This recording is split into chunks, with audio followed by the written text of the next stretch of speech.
Добрый день, с вами снова Михаил. И я продолжу рассказ своего коллеги тем, что, получается, Сталинградская битва становится одной из крупнейших таких боевых столкновений по ходу не только Великой Отечественной войны, но и всей Второй мировой войны в целом. И вот, получается, в ходе начинающейся операции «Уран» практически вся 6-я армия фельдмаршала Паулюса попадает в окружение. И попав в окружение, конечно же, немецкая группировка войск была практически полностью разгромлена. И разгромлена с такой силой, что по завершению Сталинградской битвы на территории Германии был объявлен трехдневный траур. И, конечно, Сталинградская битва является одной из самых таких очень влиятельных сражений вообще во всей истории Второй мировой войны. И, конечно же, Сталинградская битва приводит к тому, что вообще советская армия перехватывает инициативу у немцев, и, получается, советская армия уже начинает чаще наступать и меньше обороняться. И таким образом уже советская армия переходит в контрнаступление. Таким образом, конечно же, в 1942 году, уже начиная с конца 1942 года, начинает свое движение весь Закавказский фронт в районе Нальчика. И таким образом происходит уже процесс контрнаступления.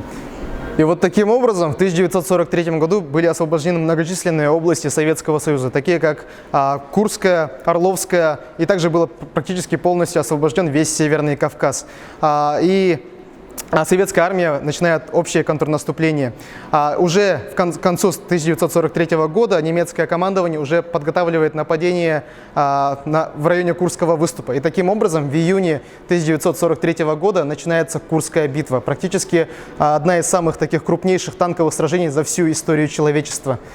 Курская битва разделяется на две части. То есть первая часть – это часть оборонительная, когда советские войска пытались отразить наступление немцев. И, конечно же, второй этап – это уже этап контрнаступления, в результате которого советскими войсками удалось разгромить практически около 40 отборных немецких дивизий. То есть, в общем счете, в Курской битве принимало участие около 4 миллионов человек. Это была одна из таких крупнейших сражений. И, конечно же, Курская битва заканчивается поражением немецких сил и победой советских войск над ними.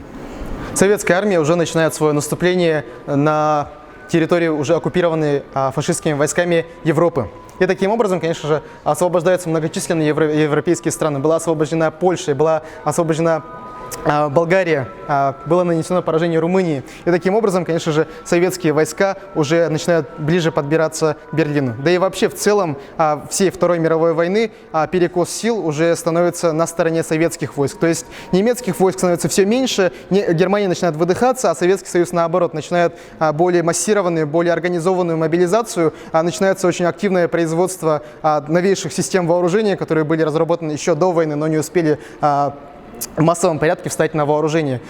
Советские войска уже начинают свое наступление на территорию фашистской Германии, немецкие силы начинают все больше и больше таять, западные союзники начинают своей неимоверной силой бомбардировки по немецким промышленным объектам, практически полностью лишив Германии производственных сил. И, конечно же, поражение Германии было делом времени. И таким образом 9 мая 1945 года Германия подписывает акт о капитуляции.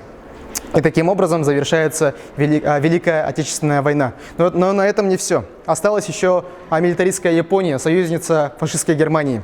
И вот, получается, уже к концу 1945 года, в частности уже летом, к концу лета, начиная с 6 августа до 20 августа, советскими войсками происходит Маньчжурская операция. Практически уничтожение одномиллионной гигантской квантунской армии, на которой японское правительство возлагало гигантские надежды буквально за 2 недели.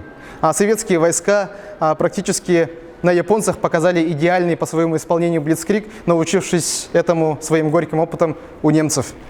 Американцы же тоже не остаются в долгу и наносят ядерные бомбардировки 6 и 9 августа 1945 годов. То есть, получается, с двух сторон по Японии был нанесен титанической силой удар, который, конечно же, Япония не выдерживает и подписывает свой акт о капитуляции уже в сентябре 1945 года в Токийском заливе на борту американского линкора «Миссури». Но, получается, Япония очень долго не подписывала мирный договор с Советским Союзом, но так или иначе Вторая мировая война с капитуляцией Японии была завершена.